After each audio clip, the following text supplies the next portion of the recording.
하나님께서 백성들이 때를 부리면서 왕을 세워달라고 할 때 하나님은 왕을 세우십니다. 그가 바로 사울입니다. 그러나 하나님은요, 사울을 왕으로 세우려고 안 한 거예요. 하나님이 다윗을 왕으로 세우려고 준비를 해놨어요. 근데 백성들이 급해요. 조급하고 빨리 해달라는 거예요. 막 하나님 앞에 이제 말을 해야 되겠으니까 사무엘에게 막 조르고 조르는 거예요. 정말 사울도 그 아직 왕이 될 만한 그런 모든 것이 구비되어 있지 않고, 그리고 백성들도 왕을 어떻게 해야 될지 모르는 겁니다. 결국 사울은 버림을 당합니다. 사무엘은 너무너무 슬퍼합니다. 하나님이 사무엘에게 그를 위하여 더 이상 슬퍼하지 마라. 버린 자를 자꾸 그렇게 신경 쓰지 마라. 그러면서 하나님께서는 다시 사명을 주셔요. 사무엘에게. 이새의 아들 중에서 기름을 부어라. 바로 다윗입니다. 그는 백성들이 원한 게 아니에요. 백성들은 왕이 있기 때문에 또 다시 왕을 원해야 된다는 것이 없었어요. 그리고 사울 임금이 그 전쟁을 몇 번을 계속 승리하는 그 전쟁을 했죠. 암몬과도 이기고 블레셋과도 2번이나 이겼고 또 아말렉과도 결국은 이기기는 이겼죠. 하나님 앞에 버림받는 아주 정말 아말렉과의 전쟁이 되었지만, 그러나 백성들이 볼 때는 이긴 전쟁이란 말이에요. 그래서 그들은 그냥 그렇게 괜찮다라고 생각했지만, 하나님 앞에 그 불순종이라는 건 여러분, 큰 사건 때문에 불순종이 있을 수 있겠죠. 그러나 아간이 여리고에서의 전쟁 속에서 무지무지한 그런 물질이 다 불타버렸어요. 다 죽임당하고 불타고, 다 양이든 소든 뭐 하여튼 다 헤렘 하나님께 바친 바가 되었죠. 아간이 숨긴 거는 정말 별것 아니에요. 신할산 외투 한 벌, 그리고 또 은 200세겔, 또 금 50세겔, 요거 숨겨놨던 거는 그 모든 여리고 전쟁에서 그런 어떠한 노량물은 있으면 안 되고, 모든 것 정말 없어진 것하고 비교하면 아무것도 아니에요. 그런데 그 별것 아닌 것에 딱 걸리는 거예요. 하나님께서 이스라엘과 같이 안 계시는 거죠. 이스라엘이 뭔가를 하려고 아이성 전투를 할 때 패배해버리고 말아요. 사람 목숨까지도 36명이나 죽고, 그들은 물이 쏟아짐처럼 다 도망가버리고, 이런 상황이 됩니다. 에덴 동산에서 선악과를 몇 개를 따먹었느냐, 몇십 개를 따먹었느냐, 그게 문제가 아니고 따먹은 것 자체가 주님 앞에 걸린 거예요. 그러니까 주님 앞에 불순종이라는 거는 크게 뭐가 걸려서 그럴 수도 있겠죠. 그러나 성경으로 보면 그게 크게가 아니라요, 그 주님이 말씀하시는 것 자체가 비틀려져 버린 거. 그러니까 그 관역에 제대로 관역을 쏘지 못하고 옆으로 빗나간 것, 그 자체가 죄입니다. 다윗에게 기름을 부어라. 이것은요, 사무엘도 생각도 못했고 백성들도 몰랐어요. 근데 하나님은 계획하고 계셨고 다윗을 왕으로 세우려고 작정하고 계셨어요. 우리가 뭔가를 막 구할 때 하나님보다 너무 빨리 조급해서 그거 빨리 달라고 막 몸부림하면서 하나님 그거 빨리 주세요, 어서 주세요, 이렇게 할 때 우리는 그것이 하나님께서 주시려고 한 것이 아닌데, 하나님 이제 빨리 내놓으라고 막 몸부림치면 결국은 그거를 받을 수는 있을 수 있으나 그것이 하나님 보실 때 합당치 않은 것이 될 수가 있어요. 그렇다면 결국은 나도 손해고 하나님께 영광도 안 되고 사람들한테도 덕이 안 되고 복이 안 될 수가 있어요. 그러니까 하나님이 주시기 원하시는 것, 하나님이 주시기 원하는 때, 하나님께서 주시기 원하는 분량만큼 하나님의 계획과 섭리 속에 그걸 받는 것, 그것이 중요한 거예요. 우리 막 조급해서 나 마음이 너무너무 조급해서 하나님 도대체 뭡니까? 빨리 좀 주시죠. 우리 이렇게 할 때가 많이 있습니다. 다윗에게 기름 부어라. 근데요, 다윗은 그 기름 부음을 받은 그 이후로 여호와의 영에 크게 감동이 되었다는 거예요. 자, 13절을 보십니다. 사무엘이 기름 뿔병을 가져다가 그의 형제 중에서 그에게 부었더니 이날 이후로 다윗이 여호와의 영에게 크게 감동되니라. 사무엘이 떠나서 라마로 가니라. 감동되었다 이 말은 찰라흐예요. 찰라흐. 이 찰라흐라는 말은 강하게 한다, 성공시킨다, 아주 도전한다 이런 말이거든요. 그러니까 성령께서 기름 부음을 받았을 뿐인데 그게 강하게 되고 다윗이 그리고 다윗을 성공시키고 아주 다윗을 막 그 힘있게 그렇게 하는 모습을 보게 돼요. 그 하나님께서 이 성령으로 말미암아 그 의도했던 바를 아주 만족스럽게 성취시키시는 그런 거예요. 그러니까 기름을 사울도 기름 부음을 받았어요. 그런데요, 사울의 그때 그 기름 부으심 구약에서의 기름 부으심은요, 특별한 사람에게 특별한 때에 특별한 사건을 위해서 특별하게 그때 기름 부어지고 그리고는 성령은 또 그 일이 완성되면 떠나가시는 그런 상황이었으나 다윗은 그게 아니에요. 하나님께서 다윗을 주시려고 작정하셨고 원하셨어요. 그래서 다윗에게 하나님은 아주 그 기름 부음을 부으시면서 다윗이 굉장히 두려워하고 무서워했던 것은 무엇이냐면 성령이 자기에게 떠나가실까봐. 그 이후로는요, 자기 힘으로 하지 않은 걸 알아요. 전쟁을 해도 자기 힘으로 한 게 아니고 또 무슨 어떠한 백성을 다스려도 그렇고 어떤 사건을 해결해도 그렇고 그것이 전부 성령께서 역사하시고 성령께서 함께 하셨다. 그것을 다윗은 알게 돼요.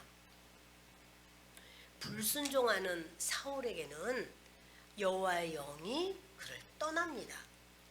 왜 여호와의 영이 떠나시는가? 그것은요, 왕의 사역을 감당하게 하려고 성령을 부으신 거예요. 목회자에게도 성령께서 임재하시는 것은 목회자가 잘나서도 아니고요, 성령께서 하나님의 사역을 감당하게 하려고 부으시는 거고요. 누구나 구역 강사님이든 또는 뭐 교학교 또는 중고청년 우리 교사님이든 또는 뭐 찬양하는 그러한 팀이든 무엇을 하든 하나님이 그 자리에 기름 부으심은 주님께 영광 돌리기 위한 하나님께서 영광 받으시는 바로 그 사역이에요. 근데 사울이 하나님과 하나가 안 되는 거죠. 하나님의 명령을 듣지 않아요. 그때 하나님은 그냥 버리세요. 여호와께서 부리시는 악령이 그를 번뇌하게 한지라.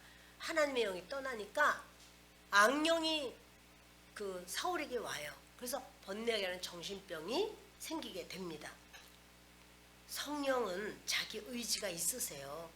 그래서 성령은 성령님을 인정하고 환영하고 모셔드리고 성령께 의지하고 또 간구하고 그럴 때 성령님은 붙들어 주시고 용기를 주시고 지혜도 주시고 지시하시고 이끄시고 그렇습니다. 그러나 이제 악령이 왔을 때 그가 정신병적인 증세가 생깁니다. 원하건대 우리 주께서는 당신 앞에서 모시는 신하들에게 명령하여 수금을 잘 타는 사람을 구하게 하소서. 하나님께서 부리시는 악령이 왕에게 이를 때 그가 손으로 타면 왕이 나으시리다 하는지라. 지금요, 신하들이 알았을까요? 알았어요. 사울의 신하들이 그 일을 보소서, 하나님께서 부리시는 악령이 왕을 번뇌하게 합니다 말하잖아요.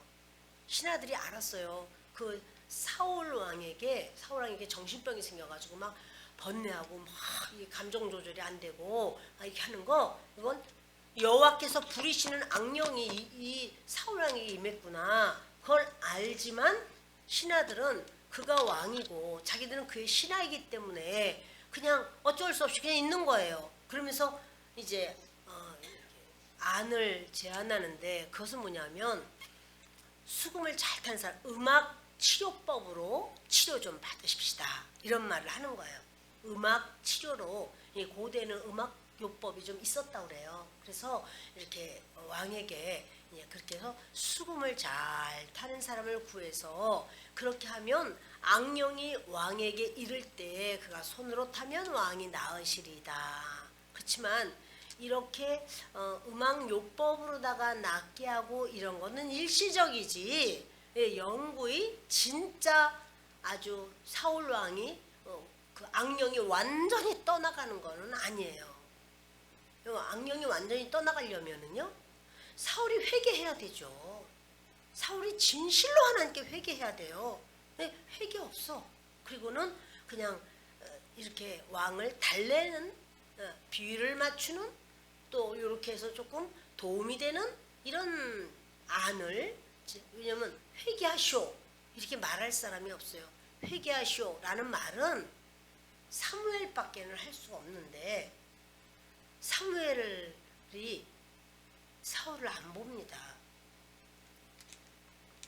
사울이 신하에게 이르되 나를 위하여 잘 타는 사람을 구하여 내게로 데려오라 하니 그러니까 수금 잘 타는 사람을 그러면 데리고 오라. 자기도 막 죽겠는 거죠. 너무 힘들어서. 소년 중 한 사람이 대답하여 이르되 내가 베들레헴 사람 이새의 아들을 본즉 수금을 탈 줄 알고 용기와 무용과 구변이 있는 준수한 자라 여호와께서 그와 함께 계시더이다 하더라. 아니 그 많고 많은 이스라엘 사람들 중에서 수금 잘 타는 사람이 얼마나 많겠습니까? 그런데요 추천을 하는데 딱 다윗을 추천해요. 어찌하여 다윗을 추천할까? 하나님께서 이제 다윗을 왕으로 세우기 위하여 이 과정 가운데서 이제는 그 궁정 출입을 하면서 궁정에서의 사람들의 모습과 법도와 이런 또 자기가 어떻게 행해야 할 것을 하나님께서 이제 이렇게 보여주시기 시작을 합니다. 그런데 수금 잘 타는 사람을 불러라 그랬더니 이게 수금만 잘 타는 게 아니네. 수금도 잘 타고 용기도 있고 무용은 뭐야? 춤추는 거 뭐시? 그게 아니라 아주 전쟁 그런 뭐예요? 그 힘쓸 수 있는 어떠한 그런 용기가 있단 말이야. 전쟁할 수 있는 그런 용기가 있어요. 구변 말도 잘해. 그리고 준수해. 아유 막 칭찬이 늘어져요. 어떻게 이 사람을 다윗을 알게 되는지는 모르지만 아무튼 다윗이 지역에서 동네에서 그래도 칭찬을 많이 받았던 사람 같아요. 소문이 났고 이 사람도 알았죠. 그리고 중요한 건 여호와께서 그와 함께 계시더이다. 뭔지 모르지만 하나님이 함께 계시면은요 알게 돼요. 주변에서도 알게 돼요. 그래서 그러니까 아주 좋은 소문이 많은 그 다윗을 추천합니다. 사울이 이에 전령들을 이새에게 보내어 이르되 양치는 내 아들 다윗을 내게로 보내라 하며 수금 타는 사람이 필요하다고 했는데 그게 뭐하는 아이냐? 예, 양을 치고 있습니다. 그래? 양 치는 아이 데리고 오너라 이렇게 지금 말을 해요. 그래서 내게로 보내라. 이새가 그 아버지죠. 떡과 한 가죽 부대 포도주와 염소 새끼를 나귀에 실리고 그의 아들 다윗을 시켜 사울에게 보냅니다. 왕에게 예물을 갖추어서 보냅니다. 다윗이 사울에게 이르러 그 앞에 모셔 서매 사울이 그를 크게 사랑하여 자기의 무기를 드는 자로 삼고 우리요 그 무기 드는 자라고 하는 것은 아주 가까운 자여야 돼요. 그러니까 이 비서 중에서도 아주 가장 측근이에요. 근데 그렇게 사울이 다윗을 보니까 그 앞에 모셔서매 한 걸 보니까 이제 수시로 이렇게 수금을 타면서 다윗이 말 한마디 한마디 하는 것이 다 성령께서 임재하시니까 성령께서 사울을 살려요. 그러니까 그 말을 듣고 다윗의 말을 듣고 다윗과 대화를 하다 보면 사울이 막 살아나. 왜? 영의 말씀이니까. 그러니까 아주 그를 크게 사랑해요. 그리고는 자기 무기 드는 자로, 이 무기를 자기가 들고 다니는 게 아닙니다. 무기 드는 자가 따로 들고 다니는 겁니다. 그렇게 삼고, 또 사울이 이색의 사람을 보내어 이르되 원하건대 다윗을 내 앞에 모셔서게 하라. 그가 내게 은총을 얻었느니라 하니라. 아예 이제 직장으로 다 취업을 시켜버렸어요. 그 비서로, 왕의 가장 가까이 있는 비서로다가 취직을 시켜서 이제는 양 그만 치고 궁궐에서 나와 함께 있는 자로 그렇게 여기라 이제 말을 하는 겁니다. 또 여호와께서 부리시는 악령이 사울에게 이를 때 다윗이 수금을 들고 와서 손으로 탄즉 사울이 상쾌하여 낫고 악령이 그에게서 떠나더라. 찬양을 할 때 여러분 악령이 떠날까요? 찬양을 할 때 저는 그런 경우를 제가 너무나 몸으로 겪은 적이 있어요. 이제 우리 신학교 동기 중에서 개척을 하신다고 그래가지고 제가 그때 마침 시간이 가능해서 거기를 참 멀었어요. 근데 거기를 갔습니다. 근데 같이 가는 차 안에 어떤 복음성가 가수가 같이 탔어요. 그분은 이게 개척하는 교회 가서 자주 찬양하는 줄 제가 알고 있었어요. 그래서 이렇게 인사하고 또 우리 친구들 그 같은 신학 동기들하고 같이 대화를 하면서 이제 갔습니다. 근데 딱 개척하는 그 교회를 들어갔는데 예배를 드리려고 딱 앉았는데요. 영적으로 굉장히 힘든 거예요, 그 교회가. 그래서 큰일 났다. 저 전도사님 이제 사역할 때 고생하시겠다. 너무 영적으로 이게 뭔지 방해하는 그 세력을 제가 너무 막 느꼈어요. 그래서 안타까웠어요. 그리고 예배가 이제 시작되는데 그 복음성가 가수 그분이 지금 제가 그 이름 기억하는데 그분이 앞에 나와서 찬양을 했습니다. 찬양을 하는데 찬양을 하는 동안에 영이 바뀌었어. 그 흑암의 영들이 떠나가고 하나님의 거룩한 영으로 분위기가 바뀌어버렸어요. 제가 그래서 갈 때는 너무나 그 복음 가수 집사님이 이쁜 거예요. 얼굴이 이쁜 게 아니라 영적으로 사랑스러운 거예요. 그래서 예배 끝나고 밥 먹을 때도 막 이리 와 같이 먹자. 그래가지고 같이 먹고 오면서 어쩜 이렇게 충만하냐. 오늘 아주 너무 은혜로웠다. 그냥 한 말이 아니었어요. 제가 그걸 그 시간에 느꼈어요. 저만 느낀 게 아니었더라고. 우리 신학생들도 느꼈더라고요. 그랬더니 전사님 저요 오늘 여기 오기 위해서 3일 금식하면서 기도했어요. 그러면서 얘기를 하더라고요. 이렇게 가서 찬양하면 부를 때마다 기도해야 돼요. 금식하지 않으면 저는 안 되더라고요. 금식해야 되더라고요. 하나님이 금식을 시켜서 금식하고 왔어요. 이렇게 얘기를 하더라고요. 그래서 얼마나 사랑스럽고 귀한지로 말을 할 수가 없는 거예요. 아이고 이뻐라 세상에 그랬구나. 아이고 이뻐라. 뭐 저절로 이쁜 마음이 막 드는 거예요. 찬양은 그냥 하는 거 아니에요. 나 잘한다. 이 곡 나 잘 안다. 내가 좋아하는 찬양이다. 나 이 찬양을 내가 아주 잘할 수 있다. 그게 아니에요. 하나님께 올려드리는 건데요.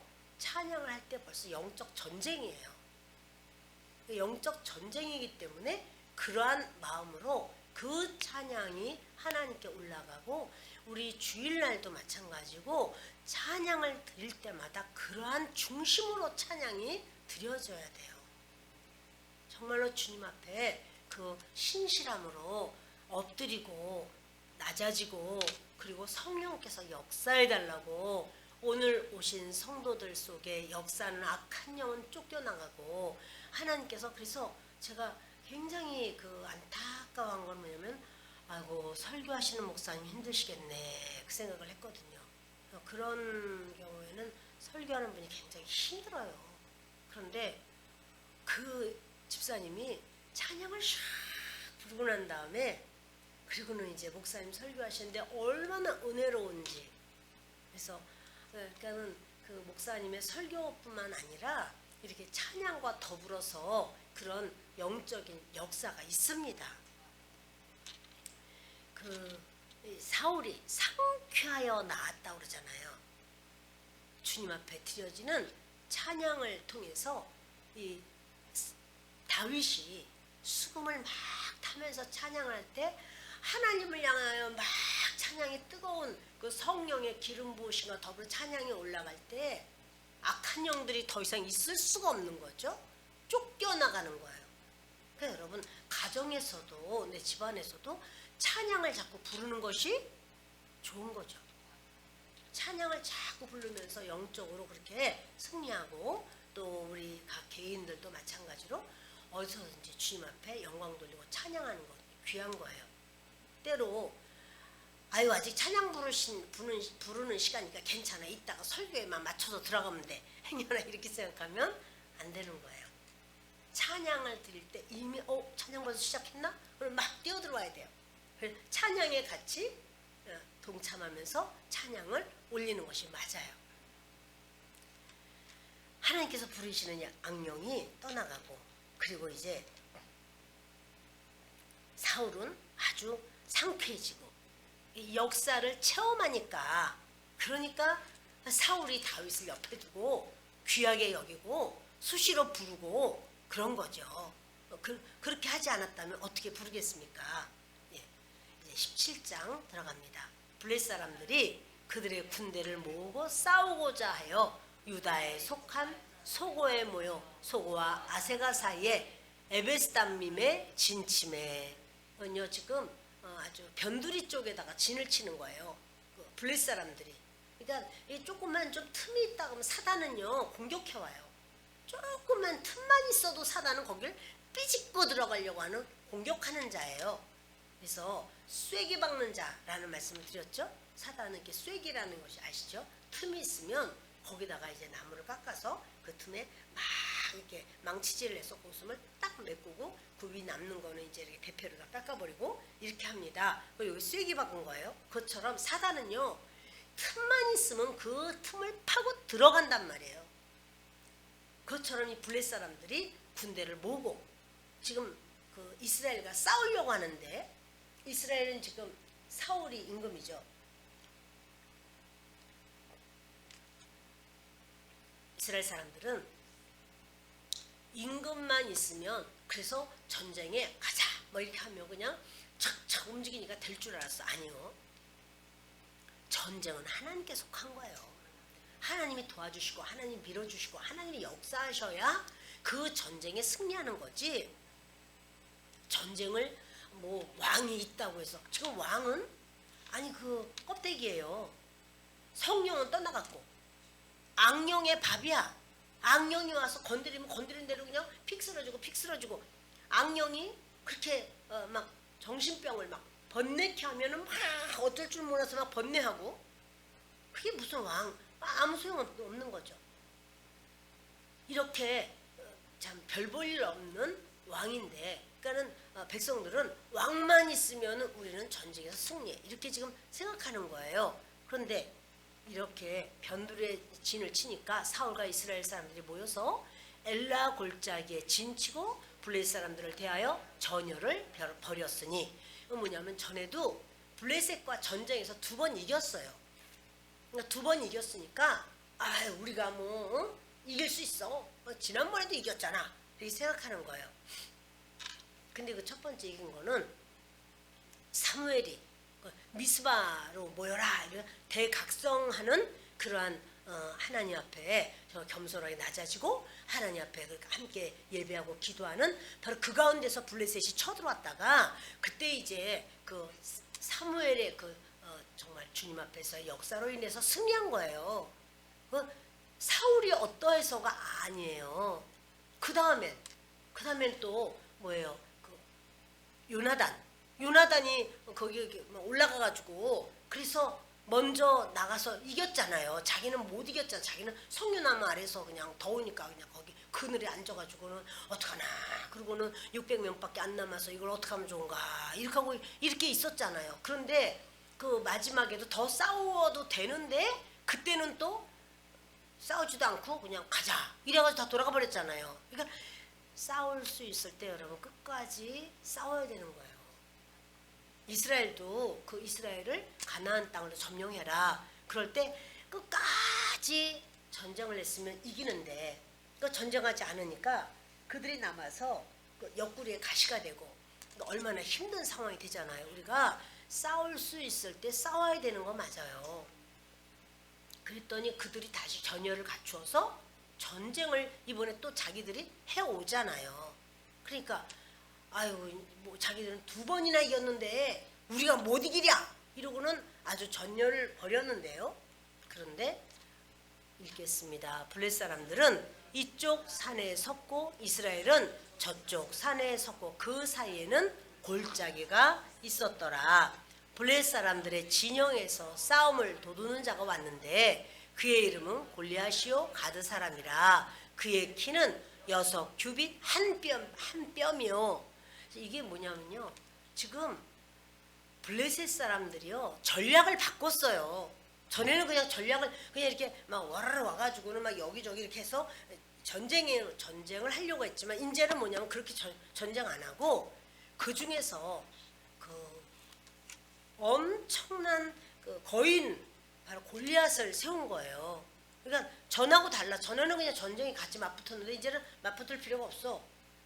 골리앗을, 여러분 사단은요 자꾸 전법을 달리해요. 사단은 한번 이렇게 해서 졌다 그러면 똑같이 안 해. 그 다음번에는 자기가 이길 수 있는 방법으로 바꿔서 또 이제 밀고 들어오는 거죠. 그러니까 우리가 깨어 있어야 되는 거지. 그 한 번 이겼으니까 우리 계속 이길 거야, 그건 아니라고요. 우리가 하나님의 사람이 되어서 하나님의 도우심을 받고 하나님이 인도하시고 이끄시는 것을 알아야 되는데요. 지금 이렇게 블레셋 사람들의 진영에서는 싸움을 도두는 자가 왔다. 그런데 그 이름이 골리앗이라. 이 사람은 가드 사람이라. 이 사람은 뭐냐면요, 그 아낙자손들은 다 그 거인이잖아요. 아낙자손이에요. 그러니까 그때 죽이라 할 때 다 안 죽인 거예요, 아낙자손 중에서. 그리고 이 골리앗이 그 사람이고, 그리고 블레셋도 그때 좀 더 전쟁에서 좀 더 싹쓸이를 했었어야 되는데 싹쓸이 안 했어요. 사울이 안 하고 가니까 백성들이 다 못하는 거예요. 이 리더가 얼마나 중요한지 몰라요. 리더가 하려고 해야 이게 되는 거지, 리더가 발을 자꾸 빼면 되는 게 없는 거죠. 그래서 키는 6규빗 한 뼘이다. 지금 6규빗은요 3m고요. 한 뼘이나 더 있어요. 그러니 내 키 2배면 되겠네. 근데 여러분 우리가 생각할 때 키가 크다 그러면은 키만 큰 것 같지만 아니, 등치가요. 전에 저희 교회에 거인이 있었다고 그랬잖아요. 거인 부자가 있었어요. 근데 그 거인 부자가요, 그냥 키만 이렇게 큰 게 아니에요. 우리처럼 키만 큰 게 아니고 이런 게 전체가 다 완전 달라요. 그리고 목소리가 달라. 목소리가 무슨 산울림 같아. 막 몽몽몽 이렇게 산울림 같아요. 근데 하여튼 지금 6규빗 한 뼘이요. 그러니까 그 사람보다 더 커. 그 굉장한 그 거인 계셨던 그분 3m 아니었어요. 그의 키는 6규빗 한 뼘이. 이런 사람이 지금 나온 거예요. 머리에는 노투구를 썼고 몸에는 비늘 갑옷을 입었으니 그의 갑옷의 무게가 놋 5,000세겔이며 어마어마한 사람입니다. 그의 다리에는 놋 각반을 쳤고 어깨 사이에는 놋 단창을 메었으니 그 창자루는 배틀채 같고 창날은 철 600세겔이며 방패 든 자가 앞서 행하더라. 근데요, 자기 그렇게 어마어마하게 창이며 뭐며 다 있지만 이제 방패는 다른 자가 또 와서 또 방패막에 또 이렇게 해주는 거예요. 그 사람이 고생했을 것 같아. 엄청 얼마나 무겁겠어요. 3m나 되는 사람을 다 막아야 되는 만들었으니. 아무튼 이 방패든 자가 앞서서 행했습니다. 그가 서서 이스라엘 군대를 향하여 외쳐 이르되 너희가 어찌하여 나와서 전열을 벌였느냐. 나는 블레셋 사람이 아니며 너희는 사울의 신복이 아니냐. 너희는 한 사람을 택하여 내게로 내려보내라. 참 이게 그 힘이 있으니까 소리를 있는 대로 막 고래고래 지르면서 압도적으로 이렇게 자기의 모습을 드러내는데요. 사울이 내세우는 건 뭐냐면 신장과 용모거든요. 신장. 사울이 다른 사람보다 이 어깨 위는 더하다고 그랬어요. 그러니까 신장 키가 크고 그리고 용모가 사울이 아주 굉장히 당당하고 잘생겼겠죠. 그런데 신장으로 따지자면은 이 골리앗하고 비교가 안 돼. 그러니까 사울이 의지하고 원하는 것, 그 자기가 중요하다고 여긴 것하고 그동안엔 자기가 딴 사람보다 이 어깨 위가 더하니까 맸지만 자기하고는 어깨 위 정도가 아니라 어마어마한 이런 막 태산 같은 사람이 와서 떡 섰으니까 사울이요 꼼짝을 못하는 거예요. 네, 여러분 우리의 모든 삶에 우리가 생각하는 물질 또는 무슨 지식 또는 기술 또는 어떤 자기가 내세울 수 있는 나는 백그라운드가 있어서 누가 날 도와주니까 여러분 이거를 의지해 가지고는요 그것과는 비교도 할 수 없는 골리앗이 올 수가 있어요. 그때는 그러면 어떡할 거냐고요. 그래서 그가 말하기를요 그냥 1대1로 싸우자는 거예요. 한 사람만 택해서 내게로 보내. 전열 세울 것도 없어. 그냥 한 사람만 보내. 이렇게 말해요. 그가 나와 싸워서 나를 죽이면 우리가 너희의 종이 되겠고 만일 내가 이겨 그를 죽이면 너희가 우리의 종이 되어 우리를 섬길 것이니라. 이렇게요. 그 아주 엄청난 그런 아주 강함으로 일을 하는 거예요. 그리고 지면은 1대1로 싸워서 지면은 진 자는 이긴 자의 종이 되면 되지 않겠느냐 이런 말을 하면서 이게 망하고 싶으면 이제 이런 말을 하게 되는데 10절입니다. 그 블레셋 사람이 또 이르되 내가 오늘 이스라엘의 군대를 모욕하였으니 사람을 보내어 나와 더불어 싸우게 하라 한지라. 이스라엘의 군대를 내가 모욕했다는 거예요. 큰 소리. 이스라엘은 뭔데? 하나님과 더불어 싸워서 이겼다. 그러니까 하나님의 백성이거든요. 하나님의 백성, 하나님의 사람들 바로 그 군대를 모욕을 하는 거예요. 너희들 아무도 없잖아. 못 이기잖아 너희들. 하나님의 백성이라며. 근데 뭘 할 줄 알아? 이렇게 하는 거죠. 네, 여러분 망하려면 하나님의 이름을 불러서 이렇게 하면 망하는 거거든요. 이제 골리앗이 이제 망할 때가 됐죠. 나와 더불어 싸우게 하라 이렇게 하는 정도가 아니라 이스라엘의 군대를 모욕해. 여러분 보세요. 우리의 자녀를 모욕하고 자녀를 업신여기고 자녀를 괴롭히면 부모의 원수가 돼요. 그죠? 자녀에 대해서 이러니 저러니 하고 자녀를 막 아주 이렇게 힘들게 하고 그러면요 여러분 그 부모는 그 자녀의 부모는요 이제 그 다음에는 이 원래 예전에는 철천지 원수라는 것이 뭐냐면 그 부모를 죽인 자는 바로 이제 그 나의 철천지 원수였지만 자녀를 업신여기고 자녀를 못 살게 굴고 하면 그 부모는 어때요? 못 참죠.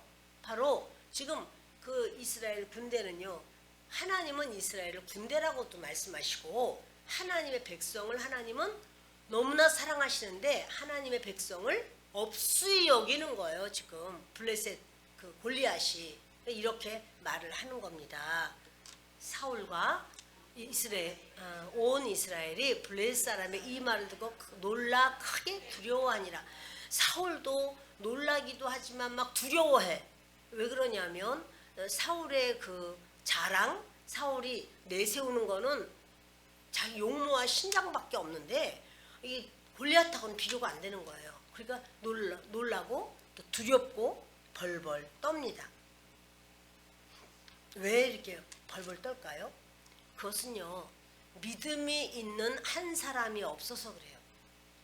그 믿음이 믿음이 있는 한 사람만 있으면 승리할 수 있는데 믿음이 있는 그 한 사람이 없는 거죠. 그래서 백성들은 사울 왕이면 될 줄 알았어요. 근데 안 돼. 사울 왕 가지고. 어떠한 상황에서도 하나님을 의지하고 하나님을 믿는 그 믿음의 사람이, 진실로 믿는 그 믿음의 사람이 있으면 승리할 수 있는데, 지금 이렇게 그 블레셋의 골리앗 말을 듣고는 그냥 다 놀랍고 두렵고 이렇습니다.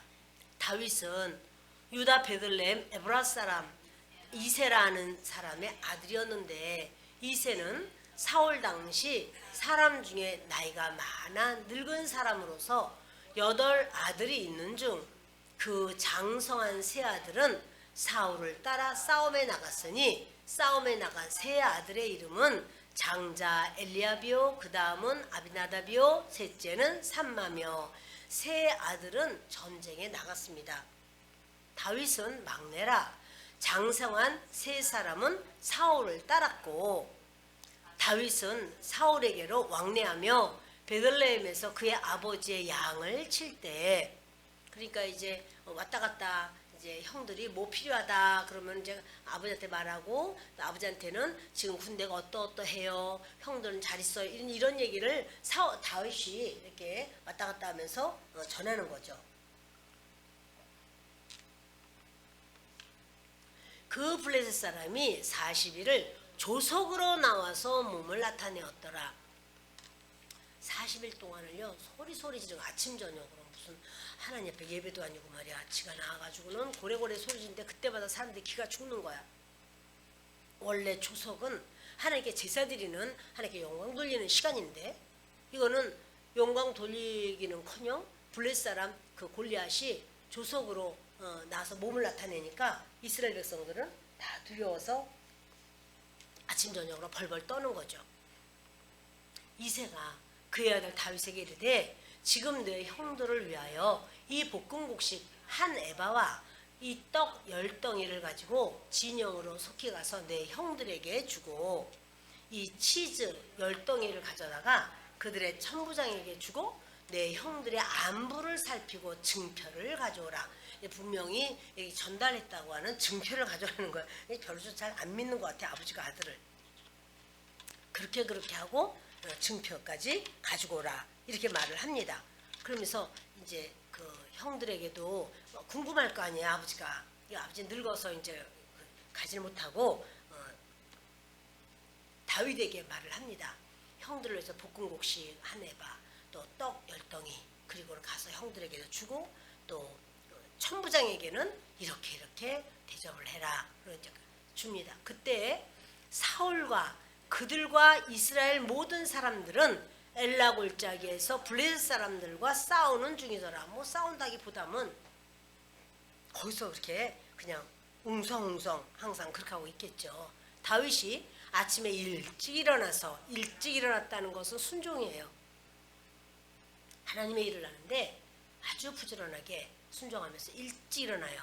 양을 지키는 양 지키는 자에게 맡기고, 그러니까 자기가 양을 치는 자잖아요. 양을 돌보는 자잖아요. 그러니까 자기 양 그냥 뭐 놔둬버리고 그냥 가고 이런 거 아니에요, 여러분. 이렇게 성경은 보면은요, 그 일상이고 별것 아닌 거를 꼼꼼하게 자상하게 빠짐없이 적는 습관이 있어요. 그건 뭐냐면, 이거 이 일 뭐 아무것도 아닌데 뭐 이렇게 생각할지 몰라도 일상에서의 그런 꼼꼼함, 일상에서의 최선, 그것을 하나님은 중요하게 여겨요. 이거 저 별거 아닌데 뭐, 양 뭐 내가 가도 형들도 있잖아, 다른 형들도. 그리고 난 갔다 와요. 그리고 휙 가는 게 아니고요.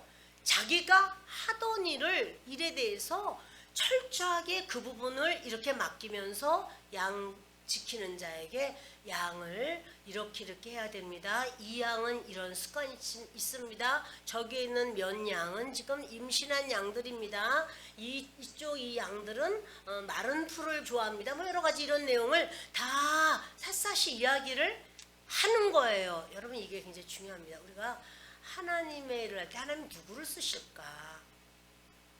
일상에서 자기의 일에 충실한 자를 쓰세요.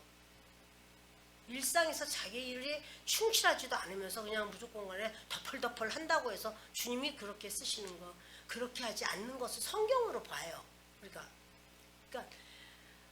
꼭 이런 게 있잖아요. 아브라함이 아침 일찍 일어나서, 일찍 좀 늦게 일어나면 어때? 근데 그렇지 않아요. 하나님의 일을 하려니까 그가요 딱 긴장하고 아침 일찍 일어나서 내가 이렇게 어떻게 해야 되겠다 해가지고 미리 준비한 불씨, 미리 준비한 나무, 미리 준비한 뭐 칼 다 해서 같이 갈 그런 뭡니까 하인들은 누구누구 같이 간다. 너희들은 나랑 같이 간다. 그리고 준비한 나귀는 뭘로 가져간다. 어떻게 한다. 다 요것을 싹 채비해놨다가 싹 출발하는 거죠. 그래서 이새가 명령하는 대로 가지고 가서 진영에 이른 적. 그러니까 여러분 이게 그냥 가서 이럴 수 있잖아요. 근데 다윗 그거 아니라니까요. 이새가 명령한 대로 이게 뭐예요? 순종의 모습이죠. 사울의 하는 행동하고 달라요. 사울은 지가 하고 싶은 대로 해요. 지가 하고 싶은 대로. 다윗은요. 지금 다윗의 삶의 모습을 보면 아버지가 말한 대로. 우리 요셉 보면 알잖아요. 요셉이 아버지가 세겜에 가서 너희 형들 좀 와서 보고 도시락 좀 갖다 줘라. 그랬더니 가보니까 없어요, 형들이. 그때 어떻게 사람들에게 우리 형 어디 있는지 혹시 아시나요? 이렇게 우리 10명이나 되는데요. 그때 많은 양떼들이 있고요. 얘기를 하니까 그 사람들 도단으로 갔던데. 그래요? 그냥 올 수도 있어. 그러나 끝까지 자기의 일을 감당하게 해요. 그래서 진영에 이른즉 마침 군대가 전장에 나와서 싸우려고 고함치며 진영에 이제 이새가 명령한 대로 그걸 아버지가 가지고 가라고 한 걸 다 가지고 이제 가서 진영에 가보니까 마침 군대가 전장에 나와서 싸우려고 고함치며 막 소리가 들려요. 이스라엘과 블레 사람들이 전열을 벌이고 양군이 서로 대처하였더라. 대치는 했지만 이제 그 전쟁이 붙지는 못해요. 1대1로 싸우자고 골리앗이 고래고래 소리 지르니까 한 명이 나갈 만한 믿음의 사람이 없어요. 그러니까 그냥 막 소리만 지르고 이렇게 대치만 하고 있는 거죠.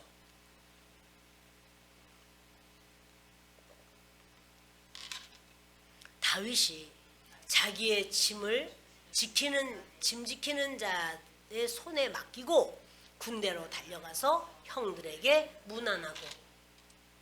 성경은요 우리가 자세히 읽어야 돼요. 아까도 그러죠. 다윗이 양 지키는 자에게 맡겼다. 아버지의 말씀대로 순종했다. 아침에는 일찍 일어났다 한 것처럼요. 짐을 많이 가져갔잖아요. 자기가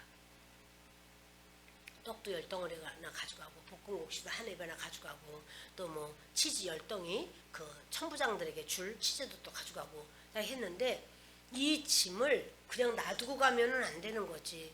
짐 지키는 자의 손에 맡기고 요것을 지켜달라. 근데 그것을 성경은 신기한 게 뭐냐면 홍해 바다가 갈라졌을 때 거기서 얼마나 흥미진진해요. 그 내용을 좀 자세히 적었으면 우리는 좋겠어. 그 내용 얼마나 재밌겠냐고요. 근데 그거는 홍해 바다 갈라졌다 그럼 끝이야. 그냥 그걸 건너갔다 이거 끝이에요. 별것이 없어요. 근데 이렇게 짐을 지키는 자의 손에 맡겼다 이런 건 안 해도 괜찮을 것 같이 생각이 들어. 별로 안 한다고 해도 뭐 다 그거 뭐 어차피 먹었겠지 그 사람들이 이렇게 생각하잖아. 근데 하나님은 그 하나님의 일을 하는 자가 빈틈없이 일하는 부분을 갖다 보시는 거예요. 빈틈없이 그렇게 하는가. 그러니까 이거 별것 아닌데 그런 걸 가지고 뭐 별것도 아닌 거 가지고 그래요. 근데 그것이 듣는 사람은 자꾸만 이 얘기 지적을 하면 듣는 사람은 그게 별것도 아닌 거 가지고 자꾸 이렇게 그러지 까다롭다고 생각해요. 그러나 중요한 건 그걸 해야 돼. 그러니까 지금 짐을 지키는 자의 손에 짐을 맡겼어요. 그리고 군대로 달려갔어요. 형들에게 문안을 합니다. 형 아이고 얼마나 애쓰십니까 이러면서 문안을 하고 그들과 함께 말할 때 마침 블레셋 사람의 싸움 도두는 가드 사람 골리앗이라는 자가 그 전열에서 나와서 전과 같은 말을 하며 다윗이 들으니라. 지금 뭔 큰 소리가 나는데 산 울리는 소리가 나는데 보니까 가드 사람 골리앗이 나와서 그렇게 막 고래고래 소리를 지르는데 이 블레셋 군대들아 아니지 이스라엘 군대들아 너희들이 하나님의 백성이라고 하면서 나랑 1대1로 싸워. 뭘 전열을 벌려고 그래? 그렇게 할 필요 있어? 한 명 나와봐. 지금 이렇게 내가 40일 동안 말하는데 너희는 그래 아무도 나올 자가 없느냐? 이래가면서 막 소리를 지르는 거예요. 이스라엘 모든 사람이 그 사람을 보고 심히 두려워하여 그 앞에서 도망하며 뭐 그 근처도 가지도 않으려고 그래. 막 더 뒤로 가 도망하며 이스라엘 사람들이 이르되 너희가 이 올라온 사람을 보았느냐? 참으로 이스라엘을 모욕하러 왔도다. 그를 죽이는 사람은 왕이 많은 재물로 부하게 하고 그의 딸을 그에게 주고 그 아버지의 집을 이스라엘 중에서 세금을 면제하게 하시리라. 이제요 이스라엘 사람들 중에서 이제 말하는 거예요.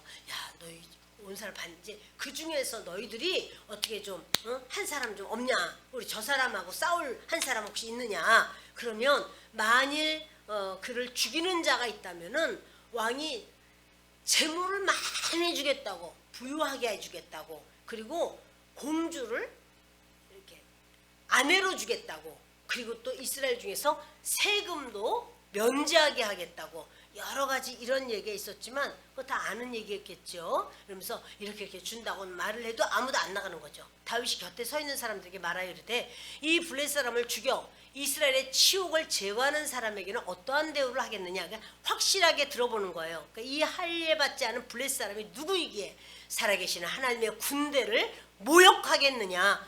다윗이 이제 의분이 막 생기는 거예요. 의로운 분노가 막 생기는 거예요. 이거 할례도 받지 못한 이 하나님 앞에 온전하지 못한 이 인간이 어떻게 하나님의 백성을 이렇게 모욕하는가 하고서 이제 의분을 갖습니다. 백성이 전과 같이 말하여 이르되 그를 죽이는 사람에게는 이러이러하게 하시리라 하니라. 이제 재물도 많이 줄 것이요 공주를 아내로 맞이할 수도 있고 또 뭐 세금도 면제해주고 뭐 이런 얘기를 갖다 이제 해주는 거예요. 그때 큰형 엘리압이 다윗이 사람들에게 하는 말을 들은지라 그가 다윗에게 노를 바라여 이르되 내가 어찌하여 이리로 내려왔느냐 들에 있는 양들을 누구에게 맡겼느냐 나는 내 교만과 내 마음의 완악함을 아노니 내가 전쟁을 구경하러 왔도다. 큰형은요 이 엘리압은요 자기가 지금 전쟁해야 될 상대는 누구냐면 골리앗이에요. 그런데 골리앗에게는 찍소리도 못하면서 다윗만 잡고 있는 거예요. 동생이라 해가지고. 그러니까 그러면 얼마나 답답합니까? 이런 사람이 있어요. 때로 자기가 정작 그 해야 될 거는 안 하고 다윗은 자기 편이야. 자기 동생이야. 그런데 동생에게 양이나 치지 양들 어디다 두고 네가 왔냐고 막 이렇게 꾀꾀거리는 거예요. 이러면서 양을 얼마나 그러니까 다윗이요 철저하게 양 지키는 자에게 양을 제대로 맡기고 왔잖아요. 그리고 너희 교만해가지고 너 마음이 완악해가지고 이렇게 막 동생을 막 잡는데 다윗이 이르되 내가 무엇을 하였나이까 어찌 이유가 없으리까 하고 형 제가 뭐 했어요? 제가 묻는 데다 이유가 있는 거죠. 이렇게 하면서 돌아서서 다른 사람을 향하여 전과 같이 말하며 백성이 전과 같이 대답하니라. 이거 다윗이요 철저한 면을 봐요.